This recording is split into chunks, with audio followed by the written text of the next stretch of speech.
السلام علیکم ورحمۃ اللہ وبرکاتہ۔ عقل مند اور سمجھدار آدمی اس کو قرار دیا گیا جو مرنے سے پہلے مرنے کی فکر اور تیاری کر لے، اور کم عقل اس کو کہا گیا جو تیاری تو کوئی نہ کرے لیکن اللہ کی ذات پر امید اور اللہ کی ذات پر تمنا لگائے رکھے، عملی طور پر کوئی کام نہ کرے۔ آج کے خطبہ جمعہ میں انہی باتوں سے متعلق کچھ ایسی چیزیں جن کا میری اور آپ کی زندگی سے عملی طور پر تعلق ہے۔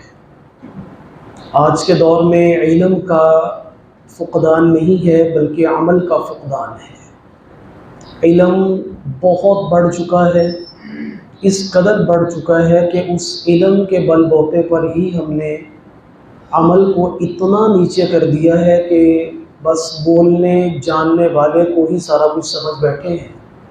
عملی زندگی کے اعتبار سے میری اور آپ کی فکریں بہت کم ہو گئی ہیں۔ تو بہرحال آج کے اس خطبہ جمعہ میں وہ گزارشات جو میری اور آپ کی عملی زندگی سے تعلق رکھتی ہیں وہ عرض کرنی ہے۔ دعا ہے کہ اللہ جل شانہ قرآن و سنت کے مطابق سلیقے سے گفتگو کرنے، توجہ سے سننے اور ہم سب کو عمل کرنے کی توفیق عطا فرمائے۔ اللہ تعالیٰ نے انسان پر بہت ساری نعمتوں کا ظہور فرمایا ہے۔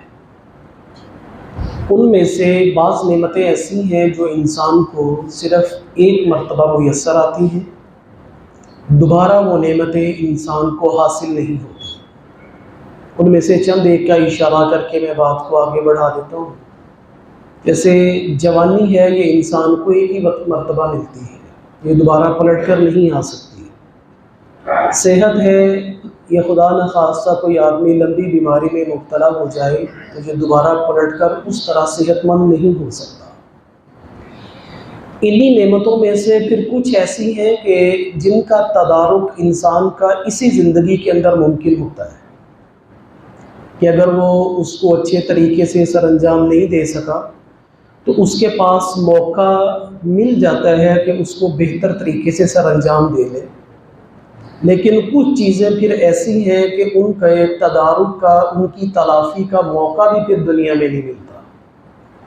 اس کو مثال سے عرض کر دوں، جیسے بچے امتحانات دیتے ہیں، اس میں سپلی آ جاتی ہے کسی ایک میں، تو ان کے پاس موقع ہوتا ہے کہ یہ دوبارہ اپنی اس غلطی کا تدارک اور تلافی کر لیں، تیاری اچھے طریقے سے کر کے اپنی اس ناکامی کو کامیابی سے تبدیل کر لیں۔ لیکن کچھ چیزیں ایسی ہیں کہ جو ہو جانے کے بعد انسان کو تلافی اور تدارک کا موقع نہیں ملتا۔ خدا نخواستہ کسی نے کسی کو قتل کر دیا، بیوی کو وہ طلاقیں دے دی کہ جس کے بعد وہ بیوی کے طور پر نہیں رہ سکتی، تو پھر وہ لوٹ کر واپس نہیں آتی۔ اسی طرح ایک مقولہ، ایک جملہ ہمارے معاشرے میں بولا جاتا ہے، اس کی تصحیح بھی ہو جائے گی اور اس پر ذرا سی بات بھی ہو جائے گی۔ ہم یہ کہتے ہیں کہ زندگی ایک ہی دفعہ ملتی ہے۔ یہ جملہ صحیح نہیں ہے میری رائے کے مطابق۔ میری رائے یہ ہے کہ زندگی ہمیں ہر روز ملتی ہے، موت ہمیں ایک مرتبہ ملے گی۔ اسی طرح دوسرا جملہ یہ ہے کہ ہم کہتے ہیں کہ آج تو میں مرتے مرتے بچا ہوں۔ یہ جملہ صحیح نہیں ہے۔ مرنا تو کوئی بھی نہیں چاہتا، لیکن موت ایک ایسی حقیقت ہے۔ صحیح جملہ یہ ہے کہ ہم بچتے بچتے بچتے مر جائیں گے، پھر نہیں بچیں گے۔ موت آئی نہیں تھی، بچنا کس سے تھا؟ ورنہ حدیث طیبہ میں تو ہے کہ دو چیزیں ہیں جو انسان کا پیچھا کرتی ہیں، انسان کو تلاش کرتی ہیں، اور ان دونوں کا نشانہ کبھی بھی خطا نہیں ہوتا۔ ان میں سے ایک رزق ہے اور ایک موت ہے، کہ یہ اپنے نشانے ان کے کبھی بھی خطا نہیں جاتے، یہ ہمیشہ اپنے ٹارگٹ پر جاتی ہے۔ تو زندگی ہمیں ہر روز ملتی ہے، ہر روز ہمیں اللہ تعالیٰ ایک موقع میسر فرماتے ہیں، اور موت ہمیں ایک ہی مرتبہ ملے گی، پھر اس موت کے بعد دنیا کی زندگی ہمیں میسر نہیں آئے گی۔ حسرت ایک عذاب ہے، یاد ماضی عذاب ہے، یا رب چھین لے مجھ سے حافظہ میرا۔ ماضی میں پلٹ کر انسان کو اپنی ناکامیوں کا، اپنی حسرتوں کا، اپنے معاملات کا یاد رہ جانا، یہ دماغ کے لیے، ذہن کے لیے اذیت کا باعث ہوتا ہے۔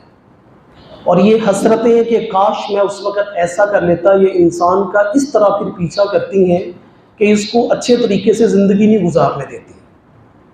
جب یہ دنیاوی زندگی کا معاملہ ہے تو اللہ تعالیٰ نے مرنے سے پہلے ہمیں کچھ حسرتوں کا بتا دیا ہے کہ تم مرنے کے بعد ان حسرتوں کو کرو گے، اور ابھی تمہارے پاس وہ موقع ہے کہ تم ان حسرتوں کو اپنی کامیابیوں میں تبدیل کر سکتے ہو۔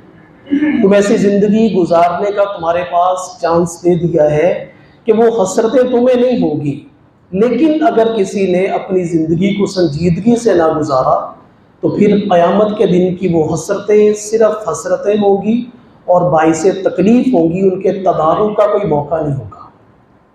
وآخر دعوانا الحمدللہ رب العالمین۔